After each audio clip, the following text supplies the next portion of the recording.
Hello, and welcome to a new lesson for English learners in grade 7. My name is Sanja Božinović, and I will be your English teacher today.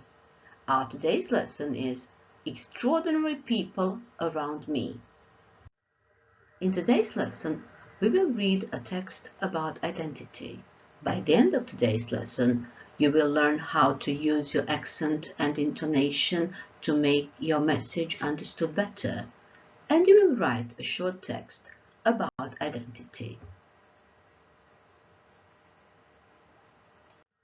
For this lesson, you need a pencil and a notebook to write some notes into your notebook. And you will need your tablet, a laptop, or a mobile phone with a reliable internet connection and your headphones, because we will be listening to the poem and reading aloud. Guess who is our first activity? I will give you some hints, and your task is to guess the person. You can pause this video at any time, and you can look up the new words, or you can do some research if you're not sure who the person is. Let's start. A braided bun, a ribbon round her neck, dressed in white. I am sure you have guessed it's a woman. She wears her hair in a bun, she wears a ribbon round her neck, and she likes dressing in white. She's an introvert and a loner. 1800. Can you guess what? Amherst, Massachusetts. That's where she is from. A female poet. Do you know a poet from Amherst, Massachusetts? 1830 to 1886. That's probably when she lived. Emily. Do you know a poet whose name is Emily? I'm sure you guessed. That's Emily Dickinson. And today we are reading her poem, I'm Nobody, Who Are You? It's a poem that will make us think about extraordinary people around us. Before we listen to the text of the poem and read the text of the poem, let's think about the title. I'm Nobody. When you say nobody, that means no one, no person, a person of no importance. Why would a poet call herself Nobody? And what is opposite of nobody? Take your notebook, take your pencil, and write your notes, your ideas. What do you think? Then, who is somebody? Someone. Who would you call somebody? In your notebook, write your ideas. You can pause this video while you are writing. When you have finished, you are ready to go on. Let me remind you, when you say nobody, somebody, these words are called indefinite pronouns. And there are indefinite pronouns to talk about people, like somebody, nobody. And there is also anybody or anyone, everybody, everyone, somebody, someone, nobody, no one. So there is a list of indefinite pronouns to talk about people, and you can find them all in this table here. Then there are pronouns to talk about things, and there are pronouns to talk about places. Look at this table and check if you know all these words and if you are sure when and how to use them. When you're sure you understand all the words and all the uses of indefinite pronouns in the table from the slide before, you're ready to practice. In this word wall exercise, you can practice using indefinite pronouns.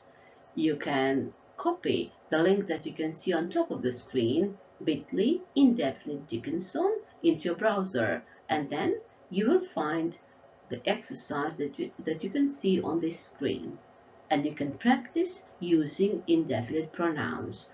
When you complete the exercise in word wall, you will see all the correct answers. Let's read the poem. Do you remember the author? Emily Dickinson. And this is her poem, I'm Nobody, Who Are You? On the left-hand side of the screen, you can see the text of the poem. And on the right-hand side of the screen, you can see the words that I thought might be new to you or worth explaining. Nobody means no one, nitko. To banish means to get rid of something that you don't want, somebody you don't want in your life. Dreary is something boring, making you unhappy. Public is something that exists in open view, that is known to everybody. Live long means whole, entire, and bog is an area or wet, muddy ground, swamp. If you need to work more on these new words, please pause this video and copy the words and check up their meaning into your dictionary or copy these explanations into your notebook. Then you are ready to read the text. And the text goes, I'm nobody. Who are you? Are you nobody too? Then there's a pair of us. Don't tell. That banish us, you know. How dreary to be somebody. How public, like a frog. To tell your name the livelong day to an admiring bog. It's time to think about the main message of this poem. I'm nobody, who are you? Says the poet who wrote 1,800 poems and published none of them. Do you know why she compared somebody to a frog? Look at the picture. Why is somebody like a frog? According to the poet, people who are somebody, who are in the public eye, they constantly tell their name to the public. They are just like a frog that croaks to the swamp. If you would like to hear some more versions of this same poem, you can go to the audio library LibriVox.org. There you can find this and some other poems. Let me remind you of the words of the new words from this poem. Nobody, vanish, dreary, public, live long, and bog. If you need more time to study these words, you can pause this video. To listen to different speakers read the same poem, you can use the link that you can see on the screen. LibriVox.org, I'm Nobody by Emily Dickinson. You can also add your own recording if you are happy how you have learned to read aloud this poem. Here's a task for you. I'm Nobody, Who Are You is the poem to read aloud. Please pay attention to the intonation. You can use your voice recorder on your computer, mobile phone. You can record your reading and then you listen to yourself. When you are ready, when you are happy with your reading, share that recording with your classmates, with your teacher. You can even add it to the library. I hope you enjoyed reading aloud and listening to people read aloud the poem. Now it's time to think about the meaning of this poem. Nobody or somebody? Which is better? Privacy or a public life, being celebrity? Is it better to live a private life, to be a private person, to be anonymous, to have anonymity?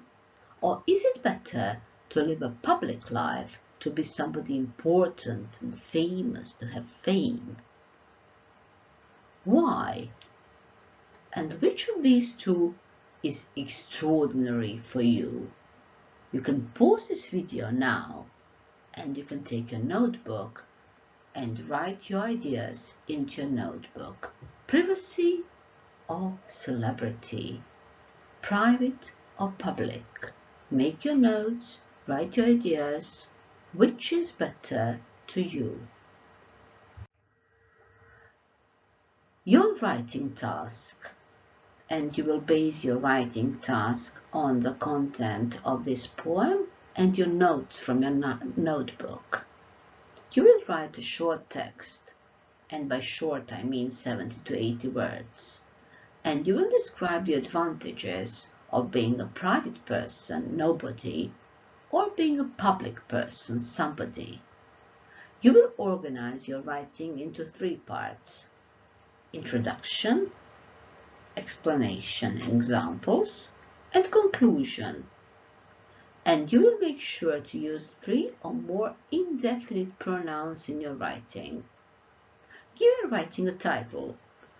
For example, you can call your composition Being Somebody, or The Choice to Be Nobody, or To Be an Extraordinary Person.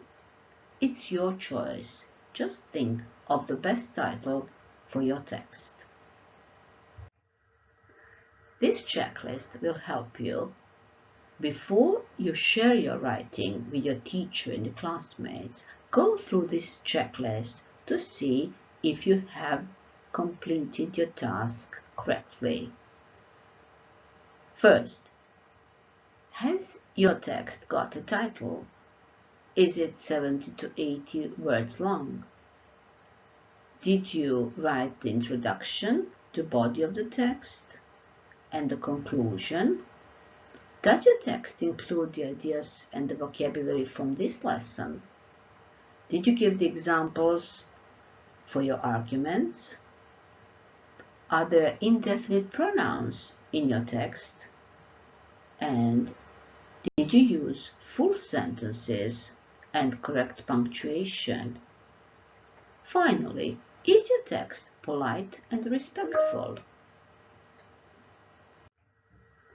If you would like to learn more about Emily Dickinson and her poetry, you can go to poets.org. It's a web page with a lot of free poetry. And you can start with reading these 2 poems that I have chosen for you. Dear March, Come In, and Hope is the Thing with Feathers. Or you can choose some other poems that you like better. The last activity in this lesson is this exit card. It's a 3-2-1 activity. For this activity, you need your notebook. Please take your notebook and write. 3 things that you have learned in this lesson. 2 questions that you still have about the content, the vocabulary, or the grammar in this lesson. 1 thing that you really liked in this lesson that you have learned. I hope you like this lesson. This is the end of the lesson, and goodbye until our next lesson.